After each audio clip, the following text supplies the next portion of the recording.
Welcome. In this tutorial, I'm gonna show you or teach you how to see a snap you already opened using your mobile device.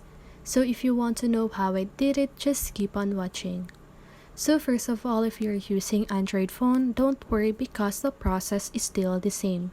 So let's get started. So first of all, you want to open your Snapchat app and go to your chat area by clicking the chat button at the lower part of your screen. So here, as you can see, I already opened this snap. So for example, you want to view that again, what you can do is to click on your profile at the upper left corner of your screen. Click on the settings button. Scroll down until you see the My Data section, okay? So right here.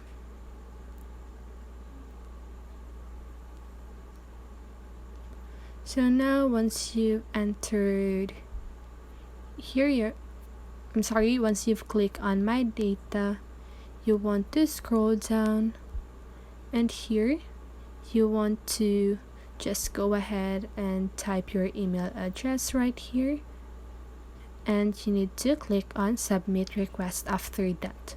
Okay, so that's it. That is how you see a snap you already opened using your mobile device. So I hope this video helped you, and if it did, make sure to like, subscribe, and hit the bell notification so you won't miss a video. See you on the next one, and have a great day.